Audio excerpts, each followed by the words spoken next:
Assalamualaikum warahmatullahi wabarakatuh. Alhamdulillahirabbil alamin. Wassalatu wassalamu ala asyrofil anbiya wal mursalin wa ala alihi wa sahbihi wa man tabi'ahum ila yaumiddin, amma ba'd.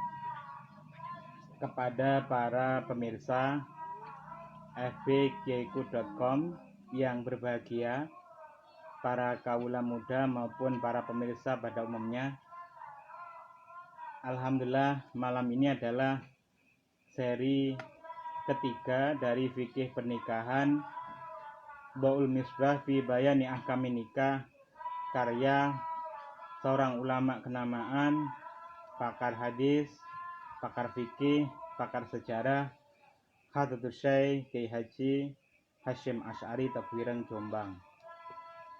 Sebagaimana sebelumnya, kajian kita akan kita mulai dari semacam ringkasan dari edisi atau episode yang kedua.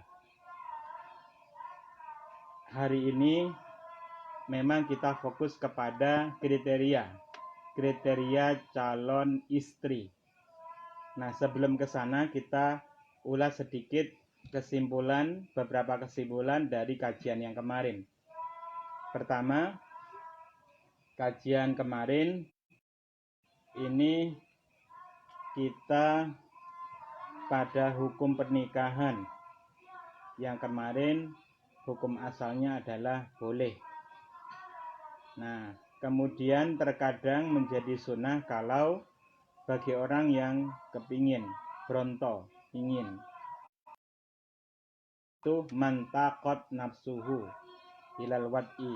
Jadi orang yang pengen banget. Kemudian bagi orang yang tidak ingin, maka disunahkan untuk tidak menikah. Waman lam tatuk nafsuhu, ya. Waman lam tatuk nafsuhu ilaihi fal mustahabu lahu alla yatazawaza. Barang siapa yang dirinya tidak ingin menikah, tidak ingin al-wad'i, berhubungan, maka disunahkan dia tidak menikah. Nah, ini kemarin belum dibahas tentang kata ini, tako. Tako itu tako kemudian menjadi yatuku, seperti pola kola yakulu. Kola yakulu ajwa wawi. Kola yakulu tako yatuku. Kemudian karena mu'anas pakai tak mudharaah tatuku. Karena ada amil jazm yaitu lam, maka menjadi lam tatuk. Nah, sama dengan yakul, itu kalau dikasih lam jadi lam yakul, wawunya tidak ada, dihilangkan. Nah, lam yakul, lam tatuk sama. Jadi hukum kesunahan ini berhubungan dengan keinginan. Begitu juga dengan yang di bawah itu, yaitu hukum bagi yang hilaful aula. Di sana dikatakan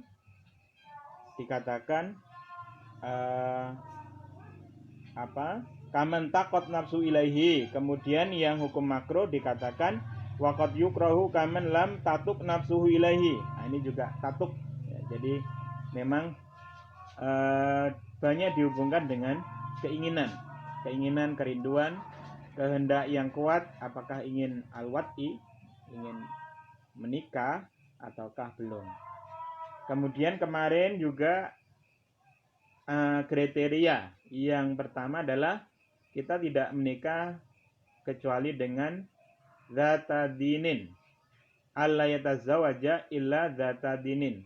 Tidak menikah kecuali dengan orang yang punya integritas keagamaan, punya alat keagamaan, yang bisa dilihat dari pergaulan kerabatnya, pendidikannya, dan seterusnya. Kemudian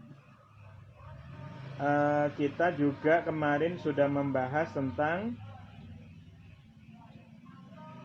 alat kita hendaknya juga menikah dengan zata aqlin, yaitu perempuan atau calon istri yang mempunyai intelijensi atau punya akal yang sehat.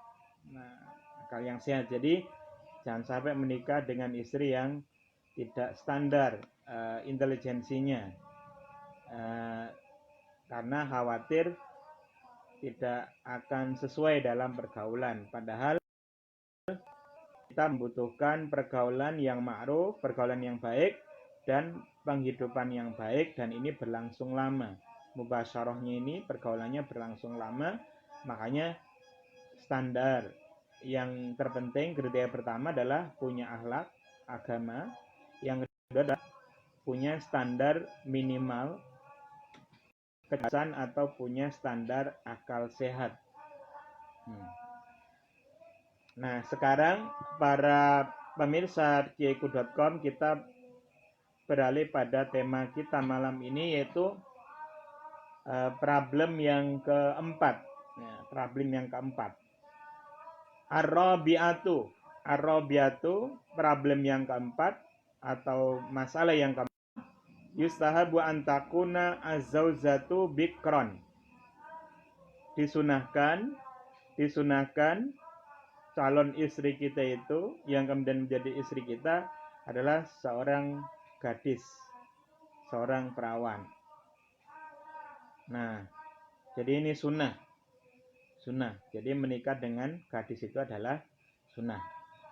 Kemudian illa li udrin. Nah, tidak apa-apa kalau menikah dengan bukan gadis karena ada alasan. Li udrin, ada uzur, ada halangan. Apa itu? Misalnya kadofi anil iftidhabi, yaitu semacam misalnya alasan yang permanen, misalnya ada orang yang alat kelaminnya ini lemah sehingga dia tidak bisa anil iftidhab, tidak bisa membedah keperawanan. Jadi bagi yang alat kelaminnya lemah, maka ya tidak apa-apa menikah dengan janda. Kenapa? Karena nanti kalau menikah dengan gadis, kasihan gadisnya. Nah, ini adalah merupakan bahasa lugas ya. Jadi Hadratus Syekh ini to the point. Jadi beliau ini merangkum dari sekian banyak kitab-kitab besar yang perolehannya mungkin susah juga ketika itu terutama. Nah, daripada masyarakat awam ini susah-susah mencari kitab-kitab besar ketika membahas pernikahan, oleh beliau dirangkum dalam risalah yang ringkas sekitar 22 halaman. Jadi ini to the point beliau. To the point yang kemudian istri kita adalah seorang yang gadis, tetapi tidak apa-apa kalau bukan gadis karena ada suatu halangan atau alasan, yaitu kalau si lelaki ini lemah alat kelaminnya sehingga dia tidak bisa membedah kegadisan. Ai izalatil bakaroti, izalatil bikaroti, yaitu maksudnya adalah menghilangkan keperawanan. Nah, kemudian ini halangan yang pertama, udzur yang pertama. Udzur yang kedua adalah boleh jadi kita menikah bukan dengan gadis. Kenapa? Awih tiyajihi liman yakumu ala iyalihi. Atau si laki-laki ini, calon suami ini membutuhkan orang yang mau mengurusi keluarganya. Jadi mungkin keluarganya keluarga besar. Boleh jadi dia sudah menikah sebelumnya atau dia belum menikah tetapi dia punya tanggungan keluarga yang banyak. Nah, kalau punya tanggungan keluarga yang banyak kan kalau menikah dengan gadis kasihan. Nah, ini nanti ketika menjadi istri, nanti dia akan disibukkan dengan kebutuhan kekeluargaan yang banyak itu, sehingga ini tampaknya memang ada banyak halangan. Sehingga kalau dalam keadaan demikian ini ada kebutuhan keluarga yang di mana ini ada banyak keperluan kekeluargaan, siapa yang ngeramut anak, siapa yang ngeramut keponakan, atau siapa yang ngeramut ayah ibu kita, boleh jadi juga punya kakek nenek yang masih hidup, masih sehat, atau sedang sakit apalagi. Maka demi kemaslahatan yang seperti ini, maka tidak apa-apa tidak menikah dengan gadis. Kenapa? Karena ada halangan. Nah, yang seperti ini itu pernah terjadi kepada salah satu sahabat Rasul namanya Jabir. Kama waqa'a, sebagaimana terjadi hal yang ini, kama waqa'a, sebagaimana terjadi apa mali Jabirin, pada sahabat Jabir. Nah, ini. Jadi boleh atau sunnah, maksudnya sunnah menikah dengan gadis, tapi sunnah juga menikah dengan tidak gadis kalau ada uzur, ada alasan. Itu alasan karena tadi itu personal, yang kemudian adalah alasan karena kemut atau ngeramut atau kemaslahatan kekeluargaan. Kemudian disunahkan juga wa kaunuha dzata nasabin thayyibin, keberadaan calon istri az-zaujah dzata nasabin itu mempunyai nasab keturunan thayyibin yang baik, yang bagus. Jadi disunahkan juga istri kita itu adalah dari keturunan nasab yang bagus. Yang bahasan kemarin itu kan perempuan itu dinikahi kenapa? Karena 5 liha, karena hartanya, hasabiha karena hartanya, jamaliha karena kecantikannya, wadinia dan karena agamanya. Yang prioritas utama adalah agama. Tetapi ketika kita menikah dengan dzata nasabin thayyibin, yang punya nasab yang bagus, ini juga disunahkan. Nah, la binta zinan, bukan calon istri dari anak zina, hasil perzinahan. Bukan dari hasil anak perzinahan. Kalau menikah dengan calon istri dari hasil perzinahan, maka tidak disunahkan. Nah, tetapi memang sebagaimana kemarin kita bahas, orang menikah itu ada motif sendiri-sendiri. Ada ingin motif islah, memperbaiki, motif untuk memotivasi, motif untuk membangkitkan. Ketika misalnya kita melihat ada suatu kondisi, ada seorang perempuan, dia misalnya cukup cakep, tetapi dia adalah hasil dari perzinahan orang tuanya, naudzubillah. Nah, maka daripada si gadis ini dikucilkan, tidak ada yang menikah, tidak ada yang mau menikahi dia, padahal dia ini adalah korban saja dari perilaku orang tuanya, padahal dia itu adalah akhlaknya baik, maka bagus juga menjadi sunnah kalau niatnya adalah untuk kebaikan, untuk kemaslahatan si gadis ini, yang dia sebenarnya tidak bersalah. Kesalahannya ada pada orang tuanya, ada pada salah satu orang tuanya. Nah, jadi dalam hal ini juga menjadi suatu langkah yang baik. Walaupun normalnya kita hendaknya menikah dengan gadis yang punya nasab yang jelas, nasab yang baik.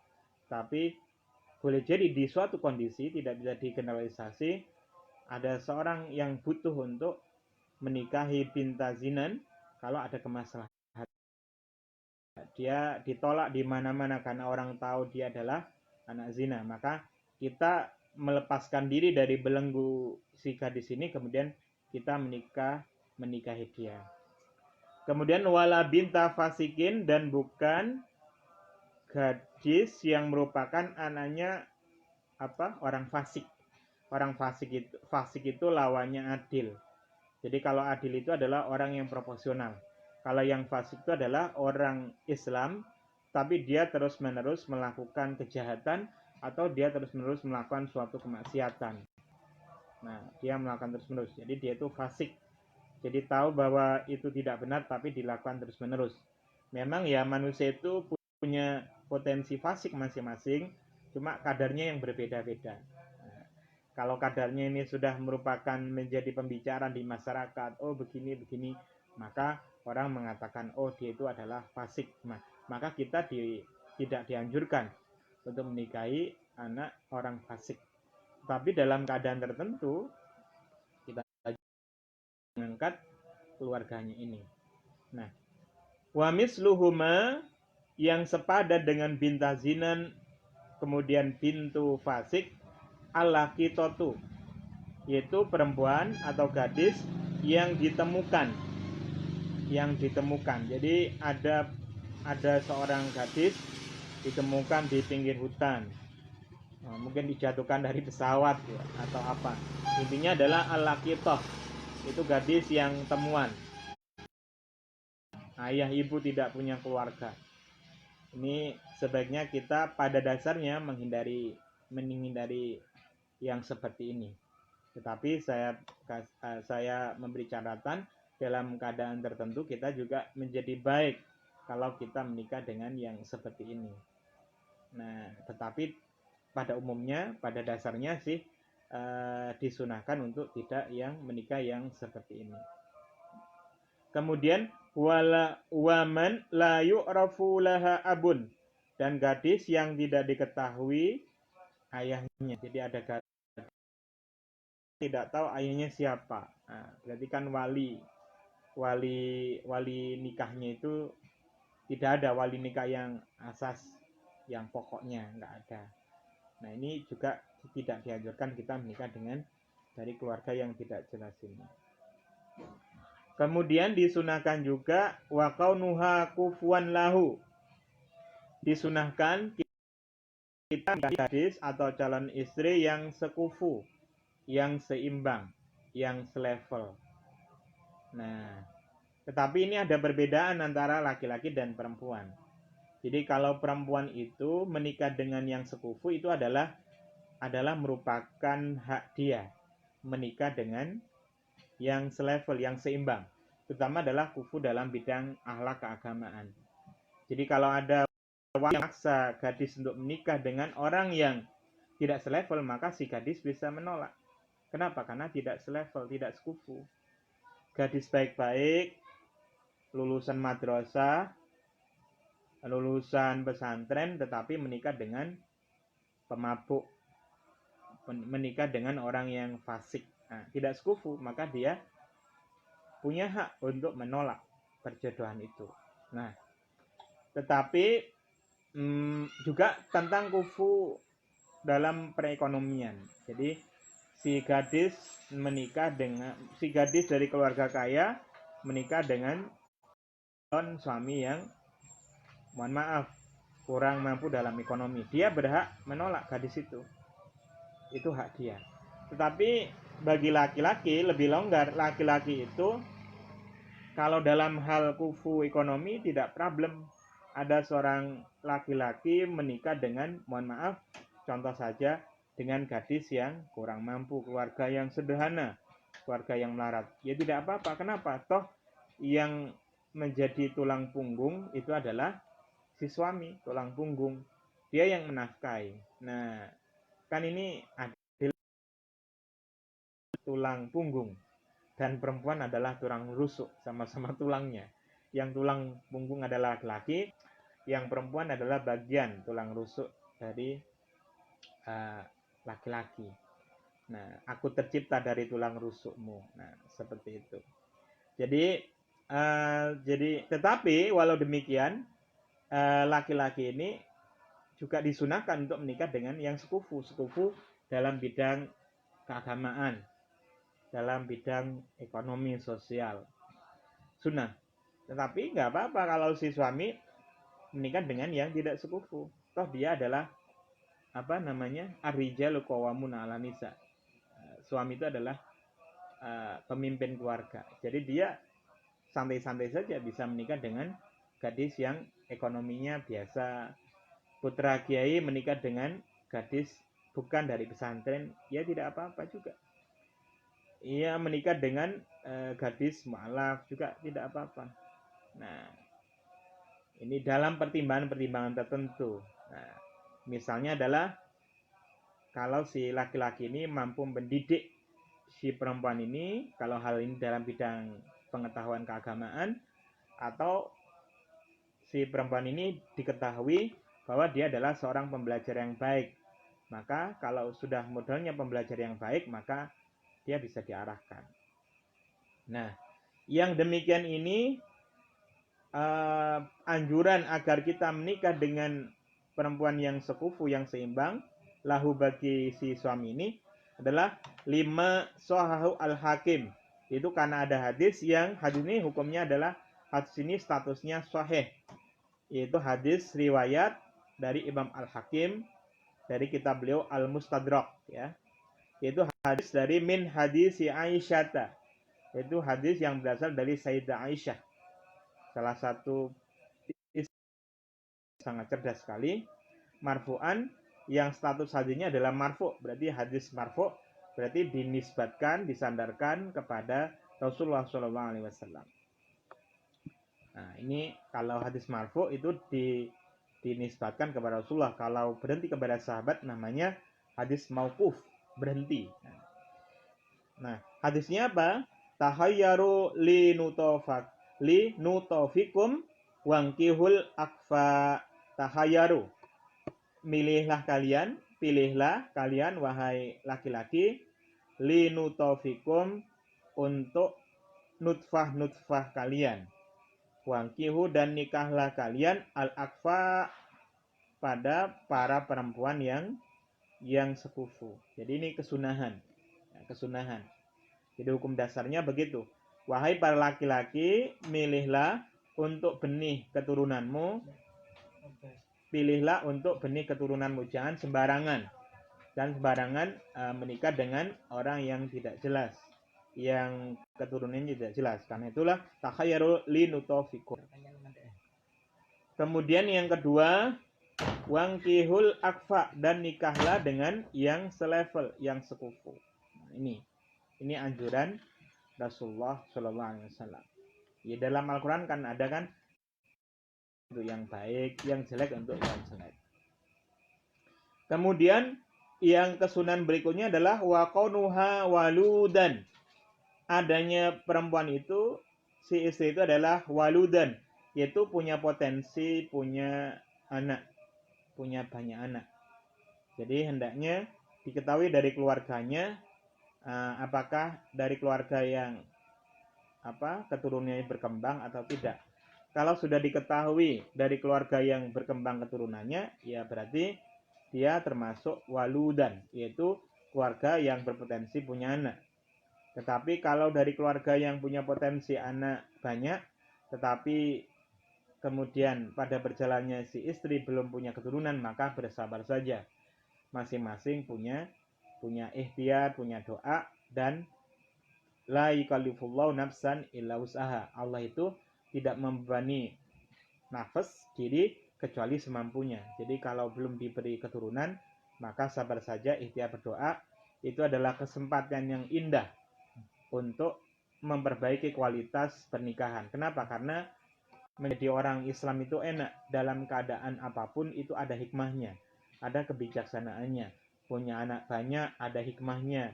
Punya anak sedikit, ada hikmahnya. Belum punya putra juga ada hikmahnya. Rasulullah itu punya istri beberapa. Beliau dari sekian banyak istri beliau itu yang punya keturunan yaitu Sayyidah Khadijah dan Sayyidah Maria Al-Qibtiyah. Sayyidah Aisyah beliau tidak mendapatkan keturunan. Dari Sayyidah Sofia tidak mendapatkan keturunan. Dari Juwairiyah, Maimunah, Zainab bintu Jahsh, dan seterusnya, itu beliau tidak punya keturunan. Jadi jangan galau, jangan risau. Kenapa? Karena itu sudah merupakan takdir. Pokoknya kita ikhtiar maksimal. Nah, jadi dari istri Rasul itu yang punya keturunan cuma 2, yaitu dari Sayyidah Khadijah yang kemudian menurunkan sampai punya para keturunan habaib, para sayyid, yaitu dari Sayyidah Fatimah. Sayyidah Fatimah punya putra Hasan, Husain, dan seterusnya. Nah, kemudian yang disunahkan berikutnya adalah wa yu'rafu dzalika fil bikri bi aqaribiha. Al-walud, dalikal walud itu diketahui fil bikri, di dalam gadis itu diketahui dengan melihat dari aqarib, kerabat-kerabatnya. Jadi kalau kerabatnya ini punya keturunan, maka sudah cukup untuk dikatakan bahwa ini dari keluarga yang standar, seperti itu.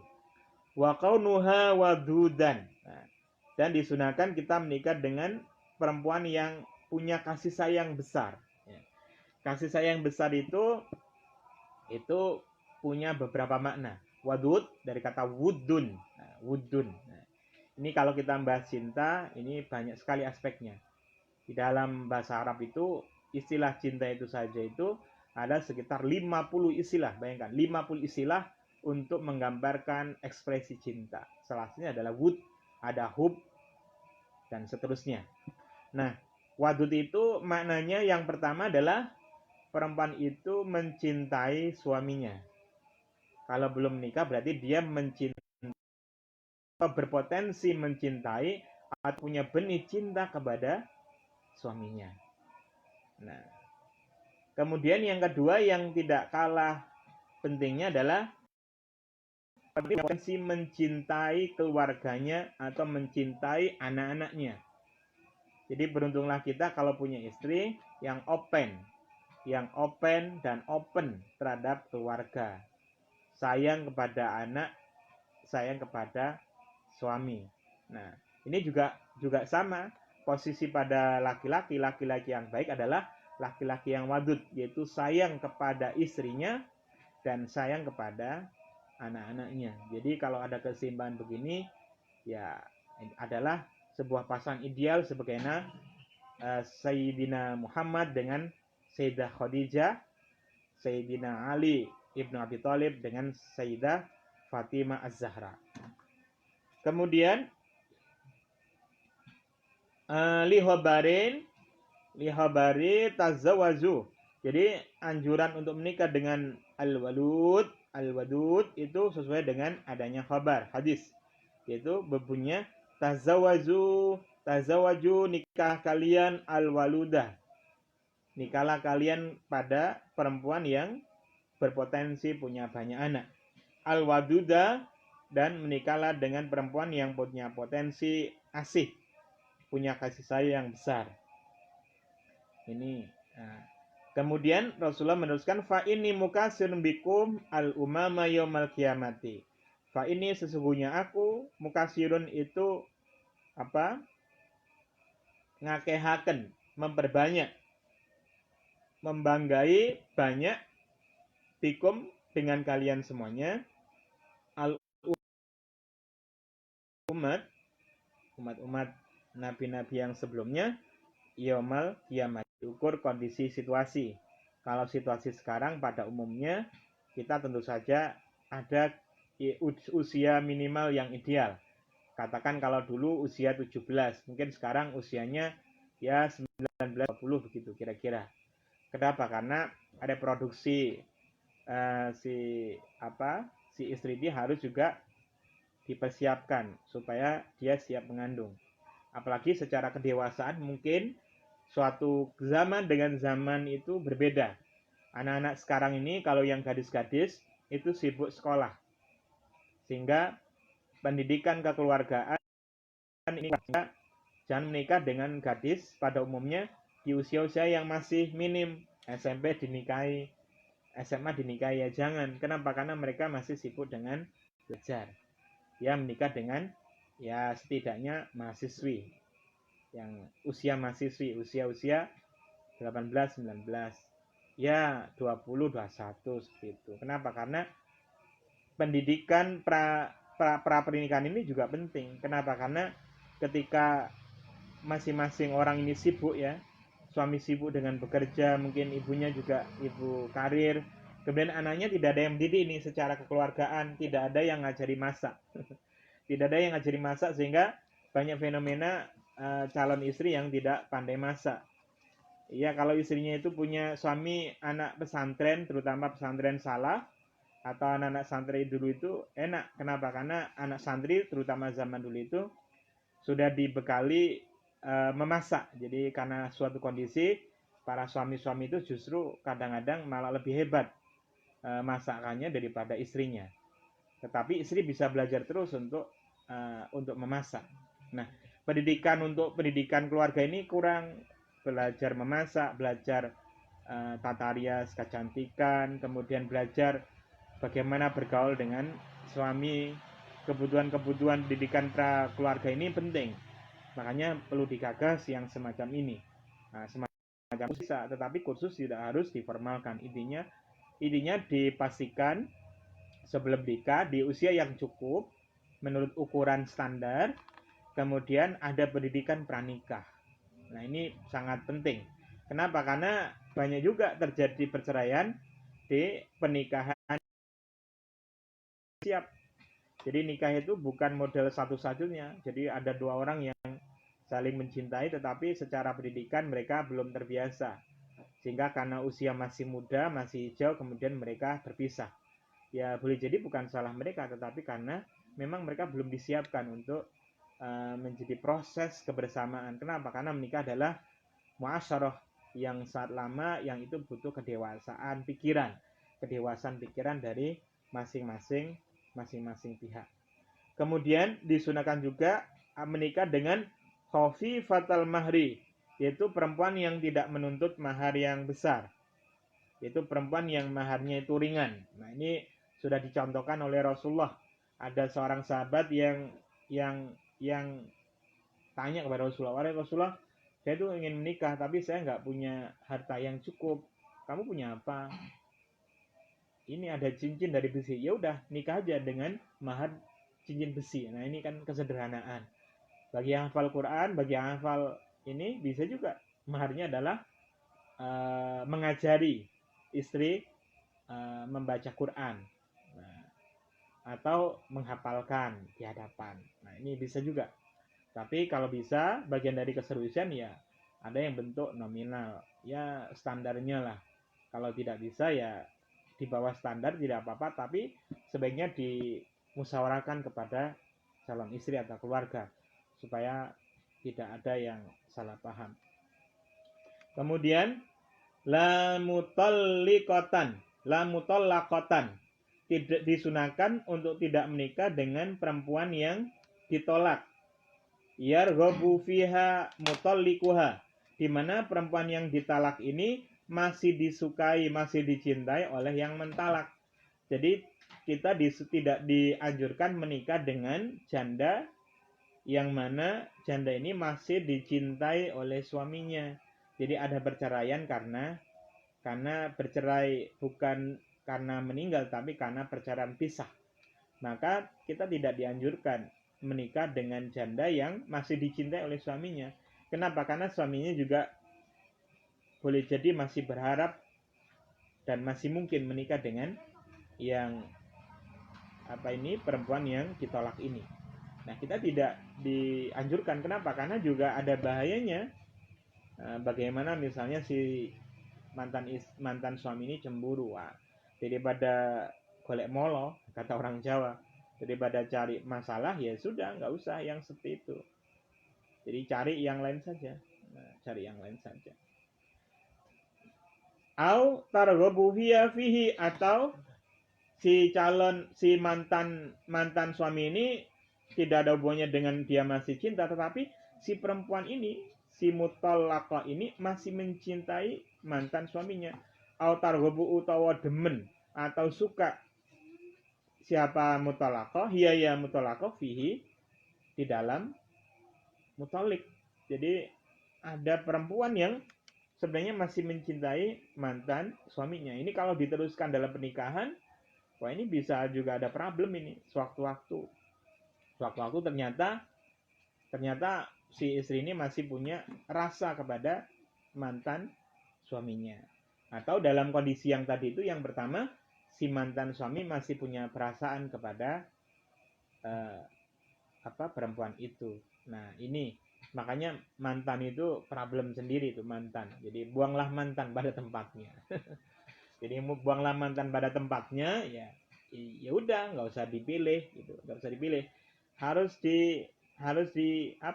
ditanya ya dengan cara yang seksama dalam tempo yang sesuai. Jadi apakah masih punya ikatan, masih senang kalau misalnya ada seorang duda ingin menikah dengan seorang janda. Nah, ini ditanya masih ada ikatan atau apa, atau tidak tanya langsung tapi dari keluarga atau dari teman-teman. Kalau ada dapat informasi bahwa ternyata si janda ini dia masih disukai oleh mantan suami, atau justru si janda ini masih suka kepada mantan suaminya, wah ini kita mundur alon-alon saja ini. Mundur alon-alon saja. Kemudian ghairadati qarabatin disunahkan tidak menikah dengan perempuan yang punya kekerabatan dengan kita, qaribatin yang dekat. Jadi contoh dari kerabat dekat itu adalah sepupu. Contoh misalnya ayah ibu kita ini punya saudara. Nah, saudara ibu ayah kita itu punya putra. Nah, putri dari saudara ayah ibu kita itu adalah sepupu kita. Itu menikahnya sah, boleh. Menikah dengan sepupu itu boleh. Tetapi tidak dianjurkan. Tidak dianjurkan. Kenapa? Karena ini adalah kerabat yang terlampau dekat. Memang juga ada sebuah seruan bahwa menikah dengan kerabat yang terlalu dekat ini bisa mewariskan suatu penyakit. Jadi kalau dari keluarga besar, keluarga atasnya itu punya penyakit tertentu, kalau mereka berkumpul dalam pernikahan, dikhawatirkan mereka akan mewarisi sakit ini, penyakit ini. Ya, itu pada dasarnya begitu. Tetapi memang ada pandangan, ya tidak apa-apa kalau tidak punya beban riwayat penyakit yang mengkhawatirkan. Tidak apa-apa. Ya, dengan alasan menjalin kekerabatan. Jadi pada dasarnya tidak dianjurkan pada dasarnya. Tetapi kalau dalam suatu kemaslahatan, ya silakan saja. Silakan saja. Kemudian biangkanat ajnabiyatan, gambaran kita menikah itu adalah dengan gadis atau dengan perempuan yang ajnabiyah, perempuan lain, bukan mahram. Jadi tidak boleh mahram. Tidak boleh menikah dengan perempuan mahram, adik sendiri, kakak sendiri, dan seterusnya. Audata qarabatin atau kerabat baidatin yang jauh. Wal khamisatu, problem yang kelima, yustahabu, disunahkan, alla yatazawwaja, apa yento ora menikah si laki-laki, ilaman, kecuali kepada calon. Ada hadis rawa Abu Bakrin yang diriwayatkan oleh Abu Bakar Ibnu Muhammad Ibn Amr Ibn Hazm an Rasulullah, dari Rasulullah Shallallahu Alaihi Wasallam, annahu qol, sesungguhnya Nabi Muhammad bersabda, innaman nisa'u, sesungguhnya perempuan, laibun, itu semacam hiburan. Jadi perempuan itu adalah hiburan bagi laki-laki, dan laki-laki adalah hiburan bagi perempuan. Laibun, dolanan, maknanya adalah hiburan, kesukaan. Fa idza takhadha ahadukum, salah seorang kalian itu mengambil lu'batan hiburan, falyastahsinha, maka hendaknya dia memperbagus dari dolanan itu. Jadi menikahlah dengan orang yang engkau anggap sebagai orang yang sesuai dengan kalian. Nah, ini ada pertanyaan, karena yang kita bahas sudah bisa dianggap selesai, kita akan menjawab pertanyaan. Ada pertanyaan begini, katanya laki-laki itu pemimpin perempuan, tapi yang kerja perempuan, laki-laki hanya duduk-duduk di rumah. Itu bagaimana? Tentu saja ini kondisi yang tidak ideal. Jadi suami itu adalah pemberi nafkah. Nah, pemberi nafkah, sehingga yang wajib bekerja, wajib menafkahi adalah suami. Nah, kemudian kalau ada kondisi si perempuan ini justru yang menjadi tulang punggung, maka ini adalah kondisi yang pada dasarnya tidak ideal. Tetapi ketidakidealan ini boleh jadi adalah karena suatu kondisi. suami di PHK, apalagi ini musim corona ini. Dan ada perusahaan-perusahaan yang mem-PHK para suami. Nah, ini si istri harus menyadari. Jadi kesalahannya bukan pada suami tetapi karena suatu situasi. Nah, ada sebuah kisah. Ada seorang suami ini memang dia itu pekerjaannya itu adalah pada suatu bidang tertentu. Ternyata dia mengalami PHK. Ketika dia didorong oleh keluarga, oleh istrinya, dia ingin banting setir dalam bidang lain, dia nggak bisa, bukan bidangnya. Nah, ini juga suatu kondisi.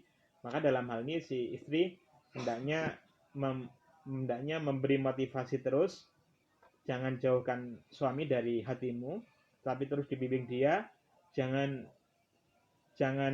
membuat dia itu putus asa atau patah arang, tetapi bimbang terus. Kenapa? Karena itu sebuah harga diri. Dan juga kita itu kan laki-laki perempuan itu kan sesama baju. Jadi ibarat dalam Al-Quran itu laki-laki itu adalah baju bagi perempuan dan perempuan itu adalah baju bagi laki-laki. Jadi saling melengkapi. Tetapi memang tanggung jawab awal itu adalah suami. Kondisi tertentu maka suami yang di PHK, maka ya terserah ibu-ibu ini mau meneruskan atau tidak, itu terserah. Kalau membuat tidak bahagia ya tidak usah diteruskan, tapi ya dimusyawarahkan dulu, jangan serta-merta begitu. Memang apalagi zaman sekarang para istri juga banyak yang bekerja, karena inilah butuh kearifan. Dan suami juga harus menyadari bahwa tentu saja tidak nyaman bagi dia untuk ongkang-ongkang di rumah. Tentu saja tidak ideal. Dia yang bertanggung jawab menafkahi keluarga. Nah, justru yang sebenarnya dituntut banyak di rumah itu adalah para istri, para ibu itu yang lebih banyak dituntut oleh syariat untuk di rumah, lebih banyak di rumah. Walaupun tidak ada halangan untuk bekerja itu hanya membantu. Tetapi ketika suami dalam suatu kondisi karena dia fisiknya terbatas, dia barusan kecelakaan, ada organ tubuhnya yang tidak berfungsi, difabel dan sebagainya, maka ya terserah si istri. Kalau demi kemaslahatan ini adalah, kalau tidak, karena lebih kemaslahatannya adalah tetap bersama dengan suami, ya pertahankan dengan baik. Nah, ini adalah kondisi-kondisi yang masing-masing berbeda. Para pemirsa keikut.com yang berbahagia, di dalam kriteria yang kelima ini dikatakan di sana yustahabu alaitazawaza ilaman yastasinuha. Jadi disarankan untuk tidak menikah kecuali kepada orang yang dianggap baik. Nah, ini ada sebuah hadis yang terkenal. Hadisnya berbunyi, ada variasi lain hadis juga, variasi teksnya. Hadisnya salah satu hadisnya berbunyi, lam yura lil mutahabbaini mislun nikah. Lam yura tidak dilihat lil mutahabbaini bagi dua orang yang sudah saling menyukai, dua orang yang sudah saling jatuh cinta, mislun nikah, yang semacam pernikahan. Jadi tidak ada pertimbangan lain. Tidak ada sesuatu yang ideal bagi dua orang, bagi dua hati yang sudah saling jatuh cinta, kecuali mereka dinikahkan. Nah, ini hadis ini ada latar belakangnya. Suatu ketika ada seorang ayah atau seorang wali itu punya problem. Jadi si gadis yang di bawah perwaliannya atau si gadis yang merupakan putrinya ini itu senang, punya benih cinta kepada seorang pemuda. Kemudian pemudanya itu pemuda yang sederhana. Nah, tetapi kemudian si wali ini atau si ayah ini lebih cenderung kepada seorang laki-laki yang kaya. Kemudian laki-laki kaya ini melamar. Si ayah atau si wali ini cenderung kepada si laki-laki yang kaya ini. Ternyata si gadis ini menolak. Mohon maaf, saya tidak mau wah gimana sih ini loh kaya, enggak ya, saya sudah punya calon. Nah, si ayah ini memberi informasi, itu loh calon suami yang melamar itu adalah seorang yang kaya, kenapa kamu milih yang miskin? Lalu terjadilah diskusi yang hangat, belum selesai. Nah, kemudian si wali atau si ayah ini mengadukan hal ini kepada Rasulullah. Nah, sowanlah kepada Rasulullah sebagai solusi. Kan anjuran di dalam Islam, fas'alu ahla dzikri in kuntum la ta'lamun. Jika nggak tahu ya tanya kepada yang tahu. Nah, seperti itu. Dalam agama itu kan sederhana, tanya kepada yang tahu. Nah, Rasulullah apalagi seorang nabi, seorang pimpinan, panutan yang luar biasa. Lalu kemudian setelah menceritakan kepada Rasulullah, lalu apa yang terjadi? Apa jawaban Rasulullah? Ternyata Rasulullah menjawab begini, lam yura lil mutahabbain misl nikah. Nggak ada pertimbangan lain, nggak ada kepatutan bagi dua orang yang sudah saling cinta kecuali dinikahkan. Jadi ternyata Rasulullah cenderung untuk memilih sesuai dengan pilihannya si gadis. Jadi ini para wali, para ayah, para ibu, ini juga perlu mempertimbangkan perasaan si gadis ini. Jadi jangan semata-mata material kemudian kita mengorbankan perasaan si gadis yang kesekian. Tetapi kita tidak bisa mengabaikan, karena namanya perasaan itu ya bagaimana? Perasaan itu ya kalau cinta sudah melekat, ya kotoran pun serasa coklat. Nah, tetapi cinta yang buta tentu saja tidak baik. Tetapi memang di dalam Islam itu cinta itu kan dari kata habbah. Habbah itu biji. Jadi cinta itu kita perlakukan sebagai biji. Kalau kita belum menikah maka kita memang berhak untuk mencintai. Tetapi cinta dalam benih. Kenapa? Karena kalau tidak hanya dijadikan benih, kalau sudah mekar bersemi, disirami dengan bunga-bunga hati, nanti kalau tidak terjadi pernikahan, nanti kecewa, hanya stres dan sebagainya. Kan rugi juga. Makanya ya mencintai, jatuh cinta itu adalah fitri. Tetapi ya benih saja, jangan dalam-dalam. Karena itulah dua mahasiswa yang punya benih cinta ya jangan terlalu berlebihan. Ya sedang-sedang saja. Kenapa? Karena boleh jadi ada bakal kecewa. Ya sudah, pergaulannya yang standar. Jangan terlalu rapat-rapat. Nggak boleh berdua-duaan sepi-sepian. Nah, itu bahaya. Ketiganya adalah setan. Jadi panduan agama sudah sangat jelas, panduan-panduan dasar. Kenapa? Karena namanya perasaan itu kalau dipupuk terus itu akan semakin melekat. Nah, kalau dia lekatnya itu sangat lekat banget, nah ketika dipisahkan oleh suatu dalam tanda takdir, maka yang ada adalah sakit dan patah arang. Nah, ini tidak boleh terjadi. Nah, tetapi dalam kasus yang gadis tadi itu, si gadis ini mampu menjaga pergaulannya sehingga dia ini semacam masih punya benih cinta. Nah, hanya karena Rasulullah menyampaikan sabda yang demikian ini, kemudian dilaksanakanlah oleh ayah atau wali itu. Si gadis itu menikah dengan yang kaya, tetapi nikah dengan yang miskin, tetapi dia cintai. Nah, 10 menit. Nah, demikianlah bahwa pertimbangan hati itu adalah menjadi pertimbangan salah satu yang penting. Kemudian berikutnya asadi satu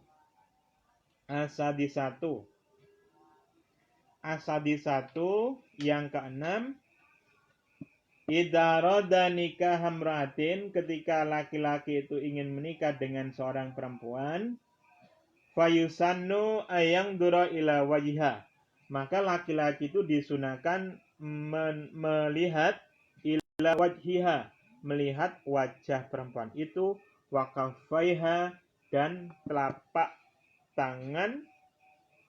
dua telapak tangan perempuan itu. Ini juga terjadi sebaliknya. Jadi yang laki-laki itu disunahkan untuk melihat wajah dan telapak tangan perempuan. Begitu juga yang perempuan juga punya hak juga boleh, juga punya kesunahan untuk melihat wajah laki-laki maupun epek-epek bahasa Jawanya, dua telapak tangan laki-laki. Nah, ini. Kemudian kenapa begitu? Salah satunya adalah karena ada latar belakang di bawah ini. 5. Rawa Abu Hurairah radhiyallahu anhu ana rajulan arada ayatazawwaja imra'atan min nisa'il ansor. Jadi ada hadis riwayat Abu Hurairah bahwa ada seorang laki-laki itu arada menghendaki menikah dengan seorang perempuan min nisa'il ansori, dari kalangan ansor. Jadi ada laki-laki dari kalangan muhajirin, kan hijrah ini dari Makkah ke Madinah, itu menikah dengan perempuan ansor. Lalu Nabi Muhammad berkomentar, faqala Nabi sallallahu alaihi wasallam, ungdur ila wajha, lihatlah dulu ila wajha, pada wajhnya, fa inna fi ayunil ansor, maka sesungguhnya dalam mata dari para perempuan ansor, syai'an, ada sesuatu.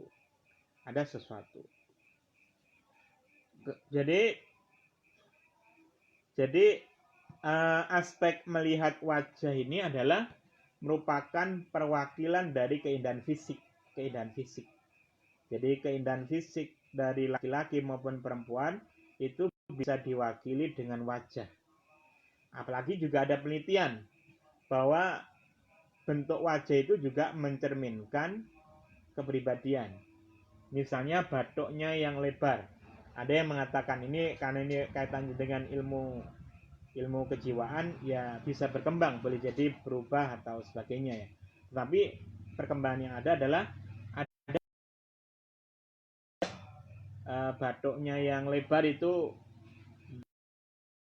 yang punya intelijensi yang kuat. Kemudian misalnya ada mata ini kalau hitamnya lebih besar maka kasih sayangnya besar. Nah, seperti itu. Kemudian bibir itu kalau bibirnya itu kandel, ini orangnya tidak pas jadi bendahara. Kenapa? Karena kurang cerewet. Tetapi kalau bibirnya ini tipis, maka itu cerewet. Nah, cerewet dalam pengertian positif adalah hati-hati, detail. Jadi keuangan detail. Tetapi kalau bibir tebal itu biasanya masalah keuangan itu bisa dikatakan lower, kurang hati-hati, kurang detail. Nah, tapi punya kelebihan, seorang perempuan yang bibirnya itu tebal, satu sisi mungkin boros, tetapi satu sisi adalah seorang dermawan, tidak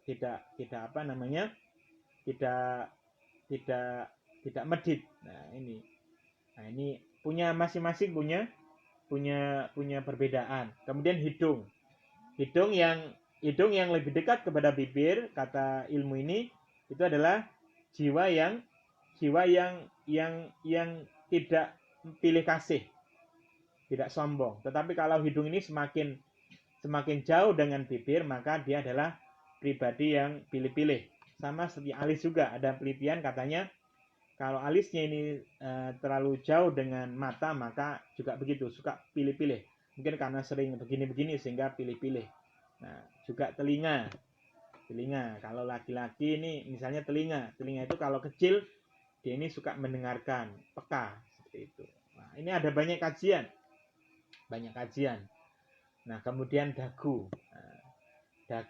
yang lancip. Dagu yang lancip ini berbeda dengan dagu yang biasa. Kemudian bentuk hidung dan sebagainya. Jadi secara umum bahwa wajah itu mencerminkan fisik, baik laki-laki maupun perempuan. Kemudian telapak tangan. Kalau ini hubungannya dengan perempuan, maka diketahui halus apa tidak tangannya ini. Tetapi halus itu juga tidak harus bermakna positif juga. Yang kasar tidak harus bermakna negatif. Yang kasar mungkin dia ini suka masak. Ini perempuan ini halus, kulitnya halus, wajahnya halus, kulitnya halus, tapi ada bagian ini yang kurang halus. Oh, ternyata karena dia suka ngulek sambal. Nah, berarti kan ini kan juga baik ini. Jadi perempuan yang suka masak ini kan juga bekal yang baik. Nah, suami itu pada dasarnya suka dimasakkan oleh istri. Nah, kenapa? Karena ada perasaan yang berbeda daripada dimasakkan oleh warung. Nah, jadi itu fitrah juga. Tetapi nilainya visinya lembut, berarti dia bisa cerminan juga jadi pribadi yang lembut.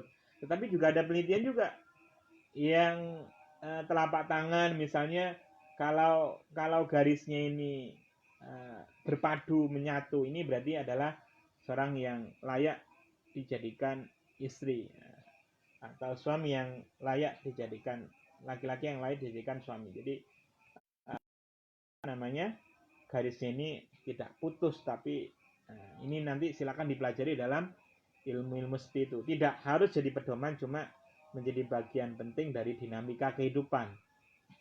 Nah, ini kira-kira antara lain dari hikmah mengapa kok yang disunahkan untuk dilihat adalah wajah dan telapak tangan. Bagi laki-laki jempolnya ini, apakah putihnya ini adalah kecil ataukah enggak? Itu ada perbedaan. Jadi itulah apa namanya hikmah dari kebolehan untuk melihat calon istri atau calon suami. Apakah berkali-kali melihat itu? Boleh.